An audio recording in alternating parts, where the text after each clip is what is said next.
எனக்கு வந்து 4 பேர் எனக்கு உதவிக்கு வேணும். எனக்கு குளிப்பாட்டி எனக்கு ட்ரெஸ் மாட்டி விட்டு ஒரு ஊசி போட்டுட்டு வந்தா காலையில 11 மணிக்கு போட்டா 6 மணி வரைக்கும் எனக்கு சுய நினைவே இருக்காது.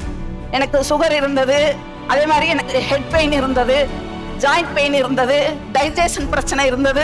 ஒரு 10 நோய்க்கு மேல வாரத்துல எனக்கு பத்தாது. எந்த டாக்டர் போய் பாக்குறதுன்னு எனக்கு தெரியாது. என்னைய தூக்கி உட்கார வைக்கிறதுக்கு ஒரு ஆள் இருந்தாலும் நான் அந்த கஞ்சி கூட குடிக்க முடியும். அந்த மாதிரிதான் எனக்கு வாயில டேஸ்டே தெரியக்கூடாதுன்றதுக்காக வெத்தலையோ வாழையிலையோ நாக்குல வச்சுதான் நான் என்னோட கஞ்சியை குடிச்சேன். ஏன்னா எனக்கு கம்ல எல்லாம் எரிச்சல் இருக்கும், இந்த கண்ணத்துல எல்லாம் எரிச்சல் இருக்கும். அந்த அளவுக்கு கஷ்டம்னா என்னைய மாதிரி கஷ்டம் இனி யாரும் படக்கூடாது. அத்தனை டாக்டர் போய் பார்த்துக்கிறேன். செலவுனா என் சொத்தை வித்து தான் நான் என்னோட ட்ரீட்மெண்ட்டை நான் பார்த்தேன். அந்த அளவுக்கு இன்னைக்கு எனக்கு மொத்த சொத்தும் திரும்பி கிடைச்ச சந்தோஷத்துலதான் நான் இங்க வந்திருக்கிறேன் பேசுறதுக்கு. சில பேருடைய வாழ்க்கை நமக்கு பாடமா அமையும், அது ஆச்சரியப்படுத்தும். அவர்கள் சிந்திய கண்ணீர் துளி நம்முடைய கண்ணீர் துளி போல இருக்கும். அவர்கள் அடைந்த வேதனை நாம் அடைந்த வேதனை போலவே இருக்கும். ஏன் இவங்களுக்கு இவ்வளவு கஷ்டம்னு நம்ம நினைச்சு கவலைப்படுற மாதிரி இருக்கும். ஆனா எவ்வளவு துயரங்கள் வந்தாலும் அந்த துயரத்தை எதிர்கொள்கிற தைரியம் எந்த மனுஷனுக்கு இருக்கோ அந்த மனுஷங்க தான் வாழ்க்கையில எல்லா துயரங்களிலிருந்தும் மீண்டு வந்திருக்கிறார்கள். கரெக்டா? இடும்பைக்கு இடும்பை படுப்பாரு வள்ளுவர். துன்பத்துக்கே துன்பத்தை கொடுறாம்பார். வாழ்க்கையில இவர்கள் அனுபவித்த வேதனை என்பது வேதனையின் உச்சம். ஆனா அதுல இருந்து ரெக்கவராய் வந்து இன்னைக்கு வந்து அவ்வளவு ஒரு மகிழ்ச்சியான வாழ்க்கையை அவங்க வாழ்ந்துட்டு இருக்காங்க. தன் குடும்பத்தோட ப்ரௌடா இந்த மேடைக்கு வந்திருக்காங்க, இந்த ஸ்டேஜுக்கு வந்திருக்காங்க. மைல் சம்மிட் 2025 வந்திருக்காங்க. மரியாதைக்குரிய அன்பு சகோதரி சாந்தி அவர்களை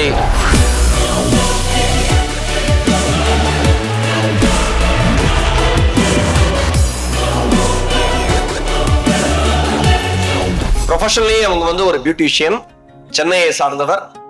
இவங்களுக்கு வந்து டயபெட்டிக்லாம் கிடையாது. அப்புறம் என்ன, எதுல இருந்து மீண்டு வந்தாங்கன்னா அது எல்லாருக்குமே ஒரு மிகப்பெரிய ஆச்சரியம். இவங்களுக்கு ஓரல் கேன்சர். இந்த ஓரல் கேன்சர்ல இருந்து முழுமையாக மீண்டு முழு நலத்துடன் திரும்பி இன்னைக்கு இந்த மேடையில ஒரு சாதனை நாயகியாக நிற்கிற சாந்தி அவர்களுக்கு ஒரு நான் இங்க இருந்த பேச வந்த காரணத்தையும் என்னோட வாழ்க்கை பயணத்தையும் உங்களுக்கு தெரிவிக்கணும்னு நான் ரொம்ப ஆசைப்படுறேன். இதுல வந்து நான் எப்படின்னா, எனக்கு ஒரு 17 வயசுல கல்யாணம் ஆச்சு. 22 வயசுல நான் வெளிநாடு போனேன். எனக்கு 2 குழந்தைங்க. அந்த 5 வருஷத்துல 2 குழந்தைங்க பிறந்தாங்க. அதோட நான் வெளிநாடு போனேன். ஏன்னா 2 குழந்தைங்களை வளர்க்கறதுக்கு எங்க வீட்டுக்காரரு மிலிட்டரியில இருந்தாரு. அந்த வருமானம் பத்தாது அப்படின்னு நான் வெளிநாடு போனேன். சம்பாரிச்சேன், நல்லாவே சம்பாரிச்சேன். எல்லாமே நல்லாவே போயிட்டு இருந்தது. எல்லா வீட்லயும் நடக்கிற மாதிரி என் பசங்களுக்கு கல்யாணம் எல்லாம் பண்ணேன். எல்லா வீட்லயும் வர பிரச்சனை எனக்கும் வந்தது. எல்லாத்தையும் சால்வ் பண்ணி எதிர நின்று நான் ஜெயிச்சு வந்தேன். ஆனா இந்த நோயில இருந்து என்னால ஜெயிக்க முடியல அன்னைக்கு.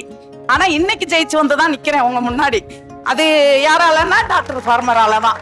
அந்த அளவுக்கு நான் வந்து அவரை கடவுளாதான் நான் நினைக்கிறேன். அந்த அளவுக்கு எனக்கு வந்து அந்த இன்ஸ்ட்ரக்ஷன் கொடுத்து அவர் சொல்லி தந்த பாடத்தை நான் ஒவ்வொன்றும் அவர் சொல்லி கொடுக்கும் போதே சொல்றாரு, இந்த விட்டமின் கம்மியா இருந்தா இந்த இதை யூஸ் பண்ணுங்க, இப்படி சாப்பாடு யூஸ் பண்ணுங்க, இந்த எல்லாம் நட்ஸ்ல இருந்து பழத்துல இருந்து எல்லாமே எது சாப்பிடணும்னு அவர் அந்த அளவா சொல்றாரு. அதுவும் மத்த டாக்டர் மாதிரி இங்கிலீஷ்ல சொல்லல. அவர் இங்கிலீஷ்ல சொன்னாலும் அது அழகான தமிழ்ல ஒரு பாமர ஜனத்துக்கு கூட புரியுற மாதிரிதான் சொல்றாரு. அதை சொல்றத வந்து நம்ம தான் கவனமா கேட்டு அவர் வழிய எப்படி வழி சொல்றாரோ அந்த வழியில போனா எந்த நோயில இருந்தும் நீங்க வெளியே வரலான்றத நான் வந்து உறுதியா சொல்றேன். ஏன்னா நான் அந்த அளவுக்கு நான் கஷ்டப்பட்டேன். பெட் பேஷண்ட் என்னோட கடைசி நாட்களை நான் எண்ணிக்கிட்டு இருந்தேன். அப்படி இருக்கும்போதுதான் என்னோட வாழ்க்கை பயணத்துல நான் ஃபேஸ்புக்ல நான் அந்த வெபினார் அட்டன் பண்ணேன். சாரோட வெபினார் அட்டன் பண்ணி அதுல இருந்து அப்புறம் எங்க வீட்டுல ஒரு பாகிஸ்தான் இந்தியா வாரே நடந்துச்சு. எங்க வீட்டுக்காரரும் ஒத்துக்கவே இல்லை. உனக்கு இருக்கிற நோய்க்கு நீ இந்த மருந்தே இல்லாம வெளிவர்றது வந்து சாத்தியமே கிடையாது அப்படின்னு அவ்வளவு தூரத்துக்கு சண்டை போட்டாரு. நான் சொன்னேன், ஓகே, ஆல்ரெடி நான் கடைசி நாள்ல இருக்கிறேன், இதுவும் ஒரு வாய்ப்பா எனக்கு கொடுங்க. நான் வந்து வாழ்ந்தாலும் சரி இல்லாம போனாலும் சரி பரவாயில்லன்னு நான் இந்த இதுக்கு வந்தேன். வந்து சார் சொன்னதை ஒவ்வொன்றும் சார் வந்து எல்லாம் எந்த விட்டமின் கம்மியா இருந்தா என்ன சாப்பிடணும்னு கூட சொல்றாரு. அதை கவனமா கேட்ட உங்க எல்லாருக்கும் நல்லாவே தெரியும். அந்த மாதிரி கேட்டு அவர் சொல்றத ஒவ்வொரு பாயிண்ட்டும் எப்படி நடக்கணும்னு சொல்றாரு. எந்த நேரத்துக்கு தூங்கணும், எந்த நேரத்துக்கு சாப்பிடணும், எந்த நேரத்துக்கு எக்ஸசைஸ் பண்ணணும், இது எல்லாமே சொல்றாங்க. அதை வந்து கவனமா கேட்டு நம்ம மனசுல வாங்கிட்டு அது மாதிரி நம்ம போனோம்னா எனக்கு வந்தது இல்ல, இதை விட இன்னும் பெரிய நோய் வந்தா கூட வெளியே வர முடியும்ன்றத நான் ஆணித்தரமா அடிச்சு சொல்றேன். ஏன்னா அந்த அளவுக்கு நான் பெட் பேஷண்ட். இன்னைக்கு இங்க வந்து நான் நின்று பேசுவேன்னு நான் கனசுல கூட நினைக்கல. அந்த அளவுக்கு நானு எனக்கு வந்து 4 பேர் எனக்கு உதவிக்கு வேணும். எனக்கு குளிப்பாட்டி, எனக்கு ட்ரெஸ் மாட்டி விட்டு, எனக்கு எல்லாமே. எங்க பையன் எனக்கு என் உடம்புக்கு தைலம் தேய்ச்சி விட்டு, கை காலெல்லாம் எந்திரிச்சு நடக்க முடியாது என்னால, அந்த அளவுக்கு பெயின்ல இருப்பேன். ஒரு ஊசி போட்டுட்டு வந்தா காலையில 11 மணிக்கு போட்டா 6 மணி வரைக்கும் எனக்கு சுய நினைவே இருக்காது. அந்த மாதிரி இருந்தேன். அந்த அளவுக்கு என்னைய நானே சாகடிச்ச மாதிரி தான் இருந்தேன். டாக்டர்கிட்ட நான் என்னால பொறுத்துக்க முடியாம நான் போய் கேட்டேன், சார் ஒரே ஊசி மட்டும் போட்டு எனக்கு என்னோட கதையை முடிச்சிருங்க, என்னால முடியலன்னு சொன்னேன். ஆனா டாக்டர் சொன்ன இந்த மருந்தே இல்லாம வெளியே வரலாம். ஆனா நான் ஃபர்ஸ்ட்ல வந்து டாக்டர்கிட்ட நான் ஓரல் கேன்சர் பேஷண்ட்னு சொல்லல, சுகர் பேஷண்ட்னு தான் சேர்ந்தேன். ஏன்னா இதுல இருந்து எனக்கு வலி கிடைக்கும்னு எனக்கு நம்பிக்கை இருந்தது. சார் சொன்னதை நம்பி நான் வந்து 21 days டீடாக்ஸ்ல சேர்ந்து, அதுல இருந்து சார் சொன்ன பாக்கெட் பால் மெயினா குடிக்க வேண்டாம்னு சொன்னாரு. அந்த பாலை நிப்பாட்டின 20 நாள்ல எனக்கு கேன்சர் கிளியர் ஆயிடுச்சு. நான் கேன்சர்ல இருந்து வெளியே வந்துட்டேன்.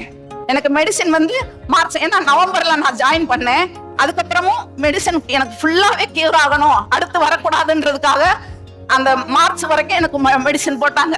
அந்த இன்ஜெக்ஷன் வந்து உனக்கு கியூர் ஆகிற வரைக்கும் போடணும்னு சொன்னாங்க. வாரத்துக்கு 2 இன்ஜெக்ஷனு, ஒரு இன்ஜெக்ஷன் ஒண்ணு 5000 ரூபாய். என்னைய கூட்டிட்டு போறதுக்கு டாக்ஸி, அதுக்கப்புறம் சுகர் மெடிசன் வந்து டபுளா எடுக்கணும். இன்சுலின் வந்து சாப்பிட்றதுக்கு முன்னாடி ஒண்ணு, சாப்பிட்றதுக்கு அப்புறம் ஒண்ணு.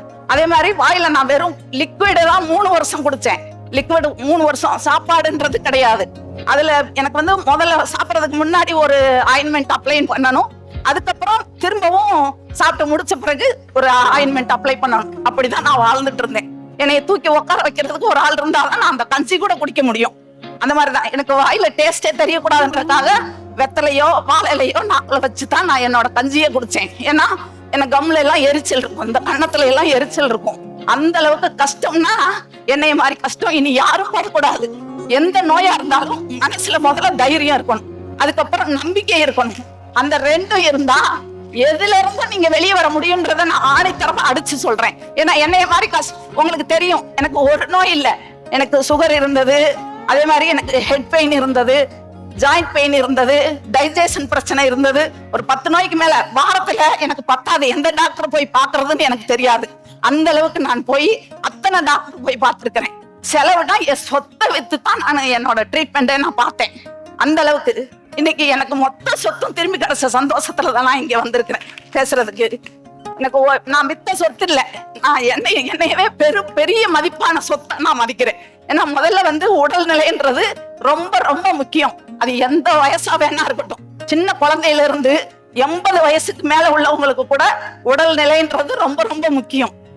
அந்த அளவுக்கு நம்ம உடம்ப நம்ம பாத்துக்கிட்டோம்னா எந்த நோயில இருந்தும் வரலாம் அப்படின்றத நான் ஆணித்தரம் அடிச்சு சொல்றேன். ஏன்னா அந்த அளவுக்கு நான் கஷ்டப்பட்டிருக்கேன், மீண்டு வந்திருக்கிறனால உங்களுக்கு நான் அதை சொல்ல விரும்புறேன். இன்னும் நான் நிறைய நான் வந்து அப்ரோட் போயிருந்தேன். அங்க வந்து எனக்கு 14 பாஷை பேச தெரியும். நான் 14 பாஷை ஃப்ளூயண்டா பேசுவேன் நல்லாவே. ஏன்னா நான் படிச்சது +2 தான். ஆனா பியூட்டிஷியன் கோர்ஸ் எல்லாமே நான் அங்கதான் படிச்சேன். 20 வருஷம் சர்வீஸ் பண்ணியிருக்கிறேன். அங்க என் குழந்தைங்க, அந்த பையன் ஒரு வயசு பையன் நான் விட்டுட்டு போகும்போது, இப்ப இன்னைக்கு அவனுக்கு 35 வயசு ஆயிருச்சு. நான் 20 வருஷம் அங்க சர்வீஸ் பண்ணி தான் என் சொத்து சேர்த்தேன். ஆனா அந்த சொத்தால நான் என்னோட உயிரை காப்பாத்துறதுக்கு முடியல. அவ்வளவு செலவழிச்சு கூட பெட் பேஷண்டா தான் இருந்தேன். ஆனா சார் சொன்ன வார்த்தையில, சார் சொன்ன எல்லாத்தையுமே நான் கண்டுபிடிச்சு இன்னைக்கு அவர் சொல்றது வந்து சாப்பாடு மட்டும் இல்ல, அதோட சுதாகர் சார் சொல்ற மைண்ட் மாஸ்டரி, அதோட யோகா, ஃபிட்னஸ் எல்லாமே பண்ணாத அவர் எத்தனை ரிசர்ச் பண்ணியிருந்தா நம்மளுக்கு இவ்வளவு தூரத்துக்கு எடுத்து சொல்லியிருப்பாருன்றத நம்ம மனசுல வச்சுக்கணும். ஏன்னா அவர் வந்து ஒவ்வொன்னும் சின்ன குழந்தைக்கு சொல்ற மாதிரிதான் சொல்றாரு. மற்றவங்க எல்லாம் காசு சம்பாதிக்கிறதுக்காக இங்கிலீஷ்ல பேசிட்டு இங்கிலீஷ்ல ஒரு பிரிஸ்கிரிப்ஷன் கொடுத்துட்டு போய்கிட்டு இருப்பாங்க. ஆனா அப்படி இருக்கிற உலகத்துல இன்னைக்கு காசு பணம் பெருசு இல்ல, எல்லாரும் நல்லா இருக்கணும், எல்லாருமே நல்லா நோய் இல்லாம வலி இல்லாம வாழணும்ன்றதுக்கு இவ்வளவு தூரத்துக்கு அவர் ஓட்டு ரோடே போட்டு கொடுத்திருக்காரு. அது மேல நம்ம நடந்து வர்றதுக்கு தயக்கமே கூடாது. எந்த நோயா இருந்தாலும் வெளி வச்சு அதை வந்து நம்ம தைரியமா பேசி தைரியமா சொல்லலாம். அந்த நோய் இருக்குன்னா அதுக்காக அவர் ரிசர்ச் பண்ணி கூட நம்மள வெளியே கொண்டு வருவாரு. அந்த ஒரு நம்பிக்கை இருக்கணும் நம்மளுக்கு. முதல்ல நம்பிக்கையோட நான் சொல்றேன், எல்லாருமே நீங்க எல்லாருமே இதுவரைக்கும் நீங்க சொல்லாம இருந்தாலும் சரி, எந்த வழி இருந்தாலும் சரி, அவர்கிட்ட நேரடியா சொல்லி உங்க வலிக்கான தீர்வு அவர்கிட்ட இருக்குது, கண்டிப்பா இருக்குது. நோய் இருக்குன்னு நீங்க அதை கூச்சப்படாதீங்க, அசிங்கம்னு நினைக்காதீங்க. ஏன்னா உடம்பு நம்மளுது, அதுக்கு தீர்வு சார்கிட்ட இருக்கு. அதை சொல்லி அதுக்கான தீர்வுல நீங்க வெளிவரணும். எல்லாரும் நல்லா இருக்கணும், நோய் இல்லாம வாழ்ற நாள் கம்மியா இருக்கட்டும் கூடையா இருக்கட்டும், வாழ்ற நாள் வலி இல்லாம வாழணும்ன்றத எடுத்து சொல்லி நான் என்னோட உரை முடிச்சுக்கிறேன். நன்றி, வணக்கம். சோ எல்லாருமே ஒரு பலத்த கைத்தட்டல் கொடுக்கலாம். சோ உங்களுடைய பாராட்டுக்கள் கொடுக்கலாம், அவங்களோட லவ் ரிசீவ் பண்ணிக்கலாம்.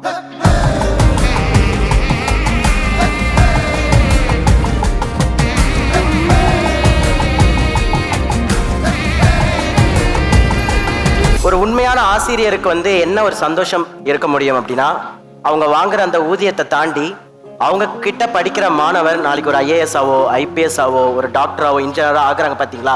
ஆனா அந்த ஆசிரியர் அதே கவர்மெண்ட் ஸ்கூல்லயோ அதே வேலையில தான் இருப்பாங்க. ஆனா அவங்க கிட்ட படிச்சு போறாங்க, உலகெங்கும் போய் சக்சஸ் ஆகுற அந்த செய்தியை கேட்கறதுதான் அவங்களுக்கு சந்தோஷம். இங்கேயும் நிறைய ஆசிரியர்கள் இருக்கீங்க.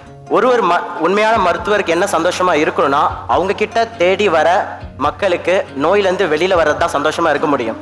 சோ எனக்கு இதுதான் உண்மையிலேயே சந்தோஷம். இன்னொன்னு நான் சொல்ல விரும்புறேன், அடுத்த ஃபங்க்ஷன் சார் எது வச்சாலும் சரி, இந்த அரங்கம் இல்லை, இது மாதிரி 4 மடங்கு அரங்கத்துல நடக்கணும்ன்றது என்னோட மனமார்ந்த நன்றியாவும் வாழ்த்தாவும் நான் சொல்றேன். ஏன்னா அத்தனை பேருமே நீங்க அதே அந்த சார் சொன்ன எல்லாத்தையும் கடைபிடிச்சு எந்த நோயும் இல்லாம வெளியே வந்து நம்ம அவார்டு வாங்கினோம்னா சாருக்கு அது எவ்வளவு பெரிய பெருமை தெரியுமா? அந்த பெருமையை வார்த்தையால சொல்ல முடியாது. அதனால எல்லாருமே கரெக்டா சார் சொல்றத மனசுல வாங்கி கடைபிடிச்சு அதே மாதிரி பண்ணுனீங்கன்னா உண்மையிலேயே வரலாம். எனக்கு வலி இருக்குது, அப்படி இருக்குது, நேரம் இல்ல, என்னால முடியல, அந்த பேச்சுக்கே இடம் வச்சுக்காதீங்க. சத்தியமா சொல்றேன், நீங்க இதெல்லாம் வச்சீங்கன்னா வெளிவர்றது கஷ்டம். இதெல்லாம் வேண்டாம், என்னாலயும் முடியும் அப்படின்ற ஒரு வார்த்தையை நீங்க முன்னாடி வைங்க, கண்டிப்பா எல்லா நோயில இருந்து வெளிவருவீங்கன்றத சொல்லி இந்த உரையை முடிக்கிறேன். நன்றி, வணக்கம். அதே மாதிரி ஒரே ஒரு பாயிண்ட் சொல்லிடுறேன். ஹெல்த் இஸ் வெல்த் அப்படின்னு நம்ம எப்பவுமே நம்ம கிளாஸ்ல சொல்ற வழக்கம். ஆனா நிறைய மக்களுக்கு அது புரியாது. சும்மா ஏதோ ஒரு சொல்றாரு போல, அவர் கோர்ஸை விற்கிறதுக்காக ஏதோ ஒன்று பேசுறாரு போல அப்படின்னு நினைப்பாங்க. சோ நீங்க எவ்வளவு செலவு பண்ணீங்க? இப்ப என்னமா செலவு மாத்திரம்? முதல்ல வந்து எனக்கு ஒரு நாளைக்கே 10,000 ரூபாய் எனக்கு செலவாகும். என்னோட சொத்தை வித்து தான் நான் ட்ரீட்மெண்ட் எடுத்தேன். அப்படி இருந்தும் நான் பெட்ல இருந்து எந்திரிச்சு உட்கார முடியல. ஆனா சார்கிட்ட வந்து பைசா செலவுல இருந்தா நான் சொல்லுவேன். இன்னைக்கு இன்ஜெக்ஷன் எதுவுமே இல்லை, எனக்கு ஒரு இன்ஜெக்ஷன் 5000 ரூபாய், இந்த கேன்சருக்கான இன்ஜெக்ஷன், சுகருக்கான இன்ஜெக்ஷன் 1400 ரூபாய் ஒரு டியூப். அது 2 டியூப் வேணும் எனக்கு ஒரு நாளைக்கு, சாப்பிட்றதுக்கு முன்னாடி ஒன்று, சாப்பிட்றதுக்கு அப்புறம் ஒன்று. அந்த மாதிரி தான் லேட்டஸ்ட் ட்ரீட்மெண்ட்னு சொன்னாங்க. ஆனால் சைடு எஃபெக்டா எனக்கு எவ்வளவோ வந்தது, எவ்வளவோ பிரச்சனைகள் வந்தது. எதனால வந்ததுன்னு என்னால் சொல்ல முடியல. ஆனால் இந்த இங்கிலீஷ் மெடிசன்ல வந்து சைடு எஃபெக்ட்ன்றது 100% இருக்குன்றத நான் அடிச்சு சொல்வேன். ஏன்னா அந்த அளவுக்கு நான் மெடிசன்லயே தான் இவ்வளவு நாள் வாழ்ந்துருக்கிறேன். இப்பதான் மெடிசின் இல்லாம நான் வெளியே வந்து உங்க முன்னாடி இவ்வளவு தூரத்துக்கு நான் பேசுறேன்னா, இந்த தைரியத்தோட பேசுறேன்னா அதுக்கு காரணம் சார் தான். சார் இல்லைன்னா நான் இன்னைக்கு இல்லை. நான் என்னோட வாழ்க்கை முடிஞ்சு கூட ஒரு 4 மாசம் ஆயிருக்கும்.